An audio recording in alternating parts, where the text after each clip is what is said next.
Hello friends, this is Ekta and welcome back to Aadvik study material. तो friends, आज की class में हम पढ़ेंगे जीन पियाजे का सिद्धांत। ठीक है, जीन पियाजे ने सिद्धांत दिया था कॉग्निटिव डेवलपमेंट थ्योरी। जो हमारा सीटेट एग्जाम हो, सुपर टेट हो, कोई सा भी टीचिंग एग्जाम हो, जो बार बार यहाँ से क्वेश्चन आते हैं। ठीक है फ्रेंड्स, अब जीन पियाजे के कॉग्निटिव डेवलपमेंट की बात करें तो सबसे पहले हम जानेंगे कॉग्निटिव क्या होता है। देखिए, कॉग्निटिव जो संज्ञान है वो क्या होता है, किसी चीज़ के बारे में जानना।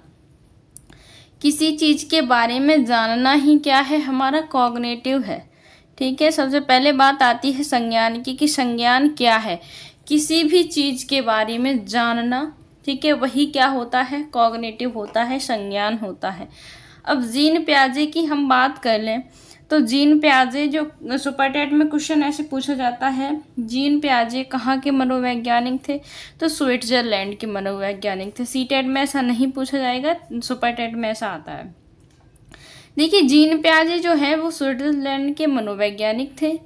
इन्होंने बच्चे को क्या कहा था, बच्चा एक नन्हा वैज्ञानिक है। जीन पियाजे ने बोला कि बच्चा एक नन्हा वैज्ञानिक है जो चीज़ों को खुद ही खोजता है। ठीक है, चीज़ों को खुद ही खोजता है। बच्चे सक्रिय ज्ञान के निर्माता होते हैं। ठीक है, बच्चे सक्रिय ज्ञान के निर्माता होते हैं, बच्चे नन्हे वैज्ञानिक होते हैं। ये बातें किसने बोली, तो ये बातें बोली थी जीन पियाजे ने। जीन पियाजे का मानना था कि बच्चे का पहले विकास होता है, उसके बाद अधिगम होता है। उन्होंने बताया कि बच्चा जैसे जैसे बड़ा होता जाएगा वह चीज़ों के बारे में अपने माइंड में कॉन्सेप्ट बनाना स्टार्ट कर देता है, बनाते रहता है। ठीक है फ्रेंड्स, जैसे बच्चे का पहले विकास होगा और फिर उसके बाद अधिगम होगा, ये जीन पियाजे ने बोला था। जैसे जैसे बच्चे बड़े होते जाते हैं, मतलब बायोलॉजिकल मैच्योर होते जाते हैं, वैसे वैसे वस्तुओं के बारे में अपने माइंड में कॉन्सेप्ट बना लेते हैं बच्चे। ठीक है, तो उसी का मतलब है पहले विकास फिर अधिगम। ये हो गई जीन पियाजे के बारे में बात। अब जीन पियाजे ने कॉग्निटिव डेवलपमेंट के कुछ कॉन्सेप्ट दिए थे, जो ये अनुकूलन, आत्मसातकरण, समायोजन, संतुलिनीकरण, स्कीमा। ठीक है, ये इनके हिंदी नाम है, लेकिन आपको सजेस्ट मैं करूँगी कि आप हिंदी नाम ना याद रख करके इंग्लिश का नाम याद रखिए, क्योंकि हिंदी के नाम बहुत है, बदल बदल के एग्जाम में आते हैं, आप कंफ्यूज हो जाते हैं। इंग्लिश का एक ही नाम है, अडेप्टेशन। ठीक है, एसिमिलेशन, एकोमोडेशन। तो आप इंग्लिश के नामों को याद रखिए। आगे बात करें, हम अनुकूलन की बात करें तो अनुकूलन जो अडेप्टेशन है वो क्या होता है कि वो वातावरण के अनुसार खुद को ढाल लेना। जिस वातावरण में आप हैं उसी वातावरण के अनुसार, उसी एटमॉस्फेयर के अनुसार आप अपने को ढाल लें, उसी वातावरण में। वो क्या होता है, अडेप्टेशन होता है। वो क्या होता है, अनुकूलन होता है। ठीक है फ्रेंड्स, उससे पहले बात कर लेंगे जो जीन पियाजे ने जो आपके कॉग्निटिव डेवलपमेंट की जो इन्होंने बताया था, जो बच्चे का विकास होता है वो कितने चरणों में होता है, तो उन्होंने बताया था जो बच्चे का विकास होता है वो 4 चरण में होता है। इन्होंने बच्चे विकास की 4 अवस्थाएं बताई थी। एक बताई थी संवेदिक प्रेरक अवस्था, सेंसरी मोटर स्टेज, जो होती है जन्म से लेकर के 2 वर्ष तक। ठीक है, दूसरी बताई थी पूर्व संक्रियात्मक अवस्था, जो होती है 2 से 7 साल तक। और तीसरी बताई थी स्थूल या फिर मूर्त क्रियात्मक अवस्था, जो होती है 7 से 12 साल तक। और फोर्थ बताई थी औपचारिक क्रियात्मक अवस्था, फॉर्मल। ठीक है, औपचारिक क्रियात्मक अवस्था यो जो होती है 12 से ऊपर। तो इन्होंने 4 अवस्थाएं बताई थी। इनको याद करने की जो ट्रिक है वो सबने पूरी की, मूर्ति आपकी। ठीक है, सबने पूरी की, मूर्ति आपकी। इनको याद करने की जो ट्रिक है वो लिख लेना कि सबने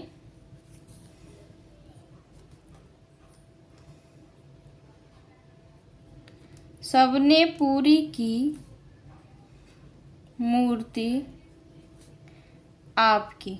ठीक है, ये आपकी 4 अवस्थाएं याद करने की ट्रिक है। सबने संवेदी प्रेरक अवस्था, पूरी पूर्व संक्रियात्मक अवस्था, ठीक है, मूर्त संक्रियात्मक अवस्था, आपकी औपचारिक क्रियात्मक अवस्था। ये आपकी हो गई ट्रिक याद करने की। ठीक है फ्रेंड्स, चारों अवस्थाएं याद करने की जो ट्रिक है वो है, ये है।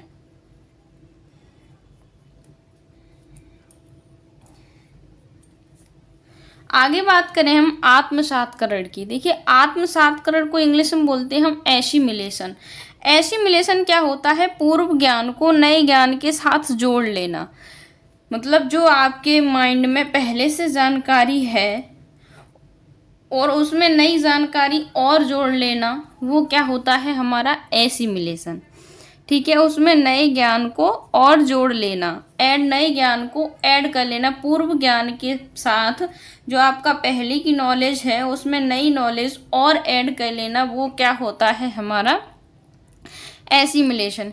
एक एग्जाम्पल से समझेंगे। जैसे आपने एक ब्लैक डॉग देखा, ठीक है, आपने एक ब्लैक डॉग देखा तो आपके दिमाग में वो जानकारी आपने ऐड कर ली कि हाँ डॉग जो है कुत्ता काला होता है और इसके 4 टांगें, पूँछ हैं, कान हैं, इसके शरीर पर बाल हैं और ये भौं भौं करता है।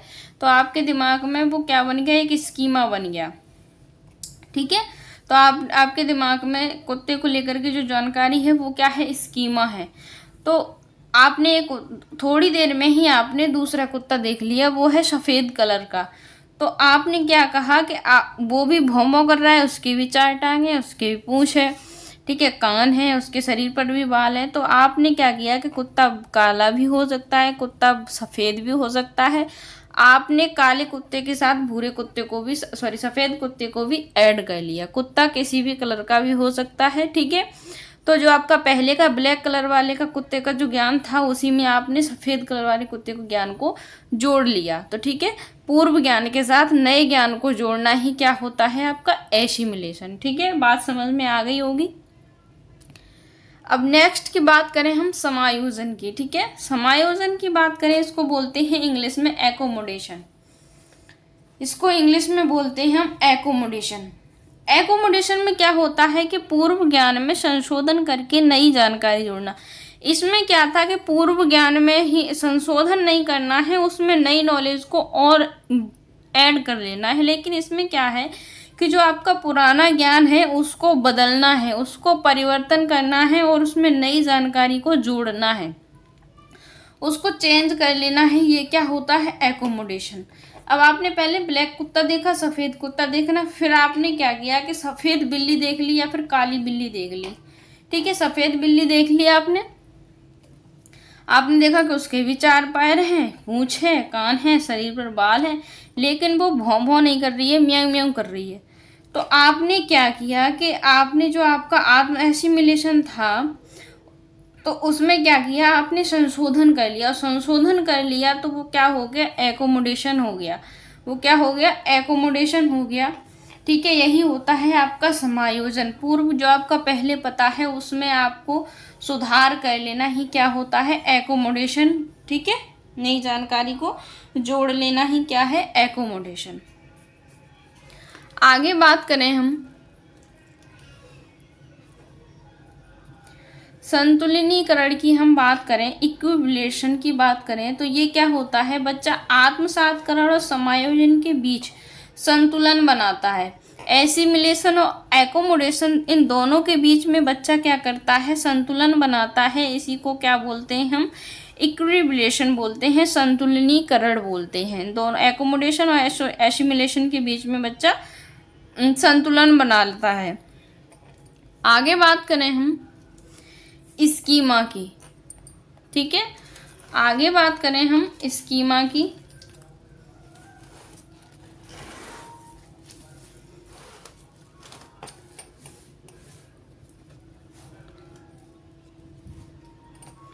देखिए आगे हम बात करें स्कीमा की। स्कीमा क्या होता है कि आपके दिमाग में किसी भी वस्तु को लेकर जो भी स्ट्रक्चर है, जो भी सूचनाएं हैं, वो क्या है? स्कीमा है।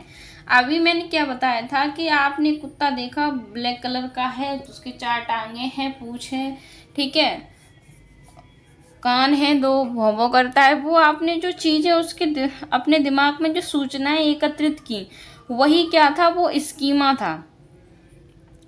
आपके दिमाग में किसी भी वस्तु को लेकर जितनी सूचनाएं एकत्रित हैं, वो क्या है? स्कीमा है। जो चीज़ आपको पहले से पता है उसका यूज करके उस चीज़ के बारे में एक कॉन्सेप्ट बना लेना अपने माइंड में, वो क्या होता है? वो होता है आपका स्कीमा। ठीक है, जैसे आपने पहली बार किसी ट्रेन के बारे में अपने माइंड में स्ट्रक्चर बनाई, आपने सबसे पहली बार ट्रेन देखी, ठीक है, ट्रेन के बारे में अपने माइंड में स्ट्रक्चर बना ली कि ट्रेन पटरी पर चलती है, रोड पर नहीं चल सकती, इसमें इतने डब्बे होते हैं, ठीक है, इतनी लंबी होती है।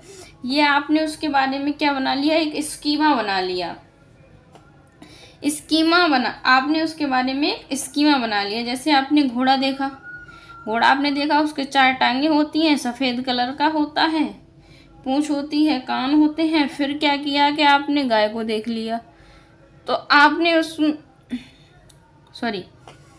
जो चीज़ें आप जैसे पहले ट्रेन वाला एग्जांपल समझ लेते हैं। जैसे उसने अब किसी ट्रेन के बारे में अपने माइंड में स्ट्रक्चर बनाई, वही क्या है, स्कीमा है। स्कीमा क्या होता है कि हमेशा एक जैसा नहीं रहता है, स्कीमा चेंज होता रहता है समय के अनुसार। जैसे जैसे नई जानकारी आपके माइंड में आती रहेगी, स्कीमा में आप उसको अपडेट करते रहेंगे, स्कीमा को आप क्या करते रहेंगे, अपडेट करते रहेंगे, चेंज करते रहेंगे। तो स्कीमा हमेशा एक जैसा नहीं होता है। जैसे आपने पहले घोड़े को देख लिया, घोड़े भूरे कलर का था या सफ़ेद कलर का था, 4 टांगें थी, पूंछ थी, कान थे, बाल थे शरीर पर। फिर थोड़ी देर में भी आपने गाय को देख लिया, ठीक है। अब गाय को देख लिया, वो उसके भी 4 टांगें, पूंछ है, उसका कान है, शरीर पर बाल हैं।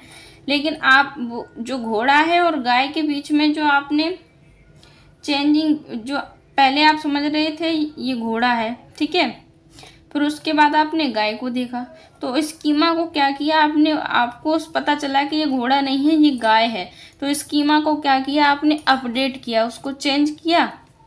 तो स्कीमा हमेशा एक जैसा नहीं रहता है, स्कीमा चेंज होता रहता है।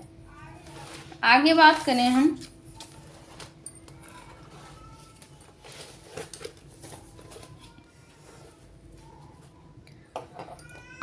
करें हम जीववाद के बारे में। अब जीववाद क्या होता है, ये जीववाद जो आता है ये आता है पूर्व संक्रियात्मक अवस्था में, ठीक है। जीववाद का मतलब होता है बच्चा सजीव वस्तुओं को निर्जीव समझने लगता है, निर्जीव समझता है।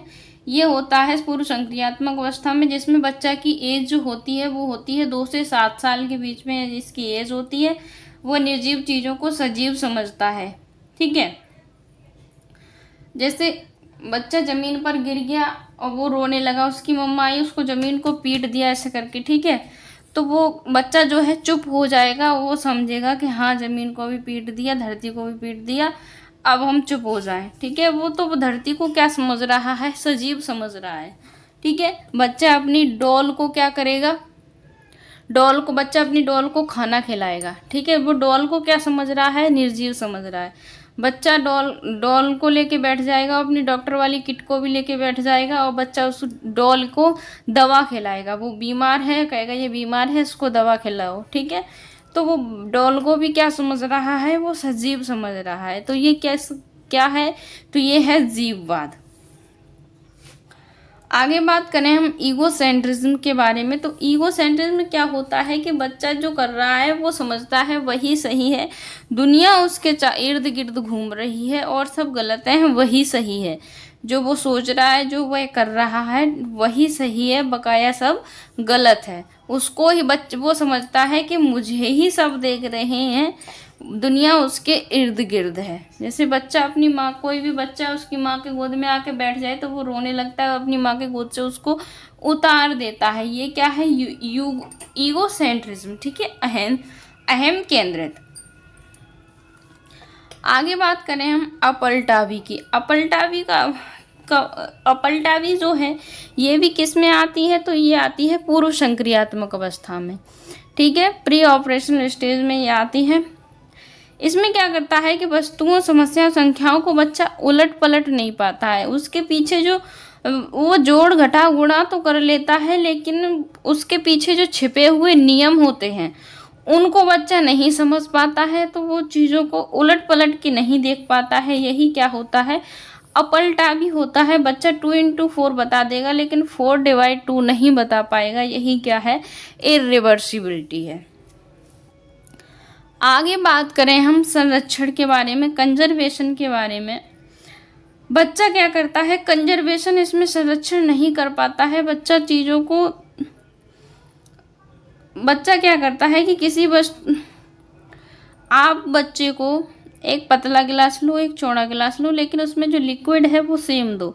आप उसमें सेम जूस डालोगे, सेम जो जूस की क्वांटिटी होगी वो सेम होगी, लेकिन गिलास छोटे बड़े हो सकते हैं, पतले चौड़े, ठीक है, लेकिन जूस की क्वांटिटी सेम होगी। जो पतला गिलास है उसमें जूस ऊपर तक आएगा, चौड़ा गिलास है उसमें नीचे तक आएगा।